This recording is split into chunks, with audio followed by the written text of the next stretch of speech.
भाई जो गुरु वचन पे डट गए, कट गए फंद 84 के या आर्यो। इसलिए साधन बिना जो उल्टा काम करते हैं वो कितने दिन लगे रही हो, उसमें कोई सफलता नहीं मिला। सत्य साधना के दिन अन्य कितने प्रयत्न कर लो, भगवान प्राप्ति नहीं हो सकती। यही कारण रहा इन ऋषि लोगों ने साधनाएं खूब करी, लेकिन काल ने इनको अधूरा ज्ञान दे रखा, इनकम्प्लीट और भ्रमित ज्ञान है। ये बड़े बड़े महापुरुष जिनके हम नाम सुना करते हैं, विश्वामित्र, चुणक ऋषि, वशिष्ठ, कैसे बड़े बड़े दुर्वासा जैसे, श्री राम, श्री कृष्ण, जिनकी फोटो देख के आज भी हम लोग बड़े प्रभावित होते हैं। रे से ऋषि पढ़ा करते थे बचपन में, रे से ऋषि। आज गुरुदेव भगवान उन सब की पोल पट्टी खोल रहे हैं कि आज वो रे से ऋषि और वो ऐसे अवतार, राम और श्री कृष्ण जैसे, बुद्ध जैसे, ईसा मसीह जैसे, आज वो 84 लाख योनियों में कहीं गधे कुत्ते बन के कष्ट उठा रहे हैं। उनको भी ये सतमार्ग नहीं मिला। उन आत्माओं पर भी गुरु की मेहर नहीं हुई, परमात्मा की रजा नहीं हुई, जो रजा आज आप और हमारे ऊपर हो चुकी है। जबकि वो कितने समर्पित थे भगवान के प्रति, वो कितने दयालु थे, कितने निर्विकारी थे। तो सोचिए आप और हमने किस कदर समर्पित होना पड़ेगा।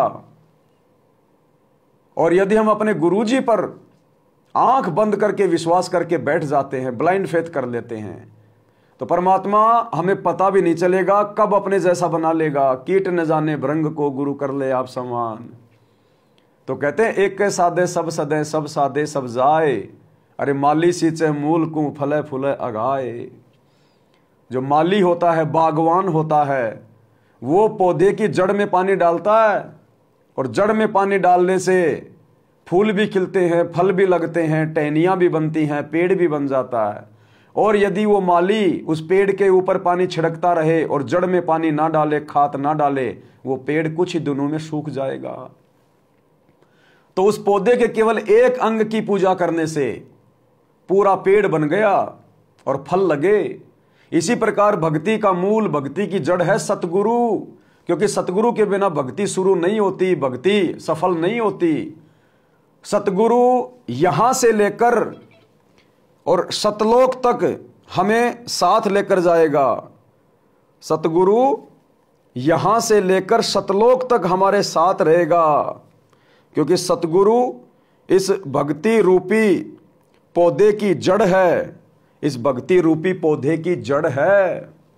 सतगुरु यहां से लेकर सतलोक तक हमारे साथ में रहेगा, सतलोक तक। तो सतगुरु कौन हुआ? अगर सतगुरु के अलावा और कोई कबीर भगवान है या होता, तो फिर वो भगवान तो आया ही नहीं, और भगवान के बिना मोक्ष हो नहीं सकता। तो सतगुरु यहां से लेकर सतलोक तक हमारे साथ में रहेगा। तो सतगुरु कौन हुआ? स्वयं कबीर परमात्मा हुआ, कबीर भगवान हुआ। भाई जब सतगुरु सब कुछ कर रहा है, धरती पे आके ज्ञान भी वो दे रहा है, नाम भी वो दे रहा है, सत्संग भी सुना रहा है, हमारे लिए कष्ट भी उठा रहा है, शरीर छूटेगा तो सतगुरु हमारे साथ चलेगा, त्रिकुटी पर हमें सतगुरु मिलेगा, आगे भी विमान में बैठा के सतगुरु ले जाएगा, भंवर गुफा भी सतगुरु पार करवाएगा, और सतलोक में भी सतगुरु मिलेगा। फिर इनके अलावा और कबीर भगवान कौन है? तो क्या कह रहे हैं गुरुदेव? एक मेरे पूज्य गुरुदेव जी को छोड़कर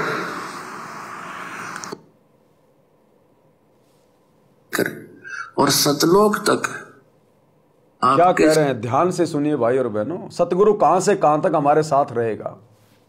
क्योंकि गुरु आपको यहां से लेकर और सतलोक तक आपके साथ रहेगा, यानी परमात्मा रहेगा इस दास के रूप में।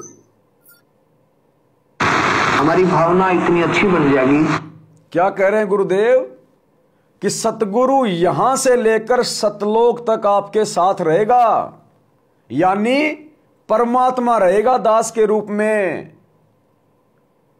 तो आज हमारे गुरुजी के रूप में कौन है? वो कबीर परमात्मा ही तो है, जो यहां भी हमारे साथ, त्रिकुटी पर भी हमारे साथ, और शतलोक भी वही हमें लेके जाएगा। और वहां जाने के बाद हमें धर्मदास जी की तरह पता चलेगा कि ये तो वही बाबा है, वही गुरु है जो मुझे नीचे से लेके आया है।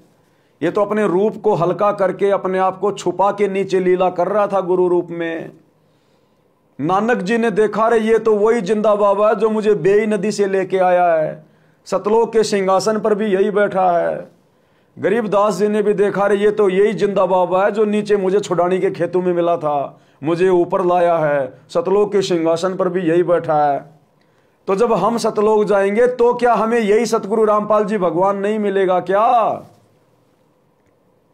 तो भाई और बहनों, ये विचार करने की बात है। गुरु ही परमात्मा है, और गुरु केवल हमारा पतिव्रता वाला भाव देखेगा, समर्पण देखेगा, और जितने समर्पित हम हो जाएंगे परमात्मा उतने हमारे नजदीक आ जाएगा।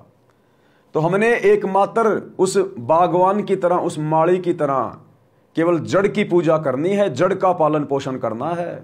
केवल हमने अपने गुरु को ही भक्ति की जड़ मानकर, जो होता भी है, अपने गुरु को ही जड़ मानना मतलब इष्ट मानना, सारी सृष्टि का रचयिता मानकर उनकी भक्ति करना, उनके प्रति समर्पित रहना, उनके वचन को शौपन में भी तोड़ने की ना सोचना, उसको कहते हैं पतिव्रता पद की भक्ति, पूर्णतया समर्पित होकर भक्ति करना।